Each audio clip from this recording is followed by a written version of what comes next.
آپ میرا یہ خط چائے والے کو دکھا دیں، وہ آپ کو مارچ کی تنخواہ ادا کر دیں گے۔ میں ہوں شکیل الرحمان اور آپ دیکھ رہے ہیں زینی ٹی وی۔ قائد اعظم محمد علی جناح یقینی طور پر ان شخصیات میں شمار کیے جاتے ہیں جنہوں نے اپنی ذاتی اور پیشہ ورانہ زندگی میں دیانت، سچائی اور کھرے پن کو ہمیشہ اولین ترجیحات پر رکھا۔ مرزا شمس الحسن آل انڈیا مسلم لیگ کے آفس سیکرٹری تھے۔ انہوں نے اپنی کتاب صرف مسٹر جناح میں قائد اعظم کے بارے میں بعض انتہائی دلچسپ اور ذاتی معلومات لکھی ہیں۔ مثلاً وہ لکھتے ہیں کہ قائد اعظم کے گھر کا عملہ کچھ اس طرح تھا کہ 2 بٹلر، 2 خدمتگار، 2 ڈرائیور، 2 چوکیدار، 3 سے 4 مالی۔ ان کا کہنا تھا کہ 1946 میں دلی رہائش گاہ کی تنخواہیں 180 روپے ماہوار ہو گئیں اور ممبئی رہائش گاہ کی 304 روپے ماہوار۔ وہ لکھتے ہیں کہ قائد ڈسپلن کے بہت پابند تھے، مگر ان میں تمام تر انسانی ہمدردیاں بھی موجود تھیں۔ ایک گھریلو ملازم روشن خان کا باپ انتقال کر گیا۔ اس نے چھٹی کے لیے درخواست دی تو اس وقت قائد اعظم دورے پر تھے۔ انہیں روشن خان کا 18 مارچ 1944 کا خط 27 مارچ 1944 کو لاہور میں موصول ہوا۔ انہوں نے اس کا جواب فوراً دیا: ڈیئر سر، آپ کے والد کے انتقال کی پرملال خبر پر مجھے بہت افسوس ہوا۔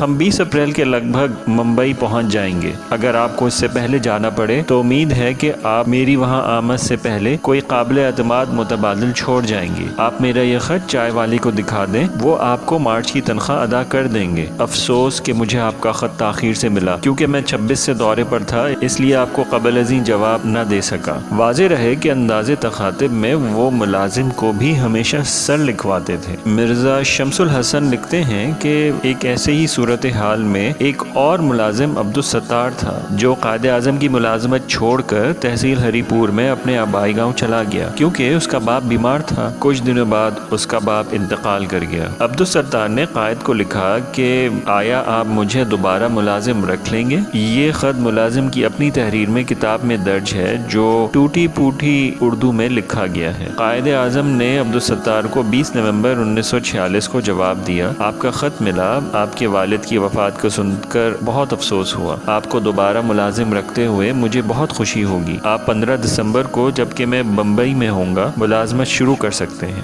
ہمارے قائد ڈسپلن کے سخت پابند تھے۔ جب ان کے ایک ڈرائیور کا دوسرے ملازموں کے ساتھ سلوک اچھا نہ رہا اور وہ اکثر ان سے جھگڑا کرتا تو قائد اعظم نے اپریل 1943 میں اس ڈرائیور کو فارغ کر دیا۔ اس کے اصرار پر قائد نے جو اس کے چال چلن کی سند دی، وہ ان کے مزاج کی نشاندہی کرتی ہے، جس میں وہ کسی کی رعایت نہیں کرتے تھے۔ انہوں نے لکھا: مسمی محمد عالم موٹر کار ڈرائیور کی حیثیت سے 1 سال سے زائد عرصہ میری ملازمت میں رہا۔ میں نے اسے دیانتدار اور بہت اچھا ڈرائیور پایا، اگرچہ اس میں شائستگی کا نام و نشان تک نہیں۔ اسے نوکری سے فارغ کرنے کی بڑی وجہ یہ ہے کہ یہ دوسرے ملازموں کے ساتھ اچھا برتاؤ نہ رکھ سکا۔ حال ہی میں اس نے میرے خدمت گار کے ساتھ زبردست جھگڑا کیا، اس لیے میں اسے فارغ کرنے پر مجبور ہوں۔ قائد ہر قسم کی اخلاقی برائی سے بھی سخت نفرت کرتے تھے۔ 11 نومبر 1944 کو ایک باورچی مبارک بیگ کے لیے انہوں نے جو سرٹیفکیٹ جاری کیا، وہ ان کی اس سوچ کی عمدہ مثال ہے۔ مسمی مبارک بحیثیت باورچی میری ملازمت میں تقریباً 9 ماہ رہا۔ یہ ایک اچھا باورچی ہے، اچھا ملازم ہے۔ مجھے افسوس ہے کہ میں اسے ملازمت سے نکال رہا ہوں۔ اس کی شراب نوشی کے عیب نے اسے اس قدر ناقابل اعتماد کر دیا ہے کہ میرے پاس اسے برطرف کرنے کے سوا کوئی چارہ ہی نہیں۔ جب یہ خطوط لکھے جا رہے تھے تو قائد کے بعض ملازمین نے درخواست کی کہ اب جبکہ آپ ان لوگوں کو فارغ کر رہے ہیں، ایسے سخت الفاظ نہ لکھیں تاکہ ان لوگوں کو کسی دوسری جگہ نوکری آسانی سے مل جائے، مگر قائد اعظم نہ مانے۔ انہوں نے کہا: ان دونوں میں جو اچھائی ہے وہ میں نے لکھ دی ہے، جو برائی ہے وہ بھی لکھوں گا، تاکہ کوئی دھوکہ نہ کھائے، کسی کو فائدہ ہو یا نقصان۔ میں جھوٹ نہیں لکھ سکتا، نہ جھوٹا سرٹیفکیٹ دے سکتا ہوں۔ حقیقتاً انفرادی اور اجتماعی طور پر نظم و ضبط، ایمانداری اور اچھے اخلاق ہی بحیثیت قوم دنیا میں ممتاز مقام دلا سکتی ہے، اور بلا شبہ اگر ہم بھی ان نکات کو عملی طور پر اپنا لیں تو ہم دنیا کی بہترین اقوام عالم میں شمار ہو سکتے ہیں۔ اللہ ہمیشہ پاکستان کو قائم دائم رکھے، آمین۔ السلام علیکم۔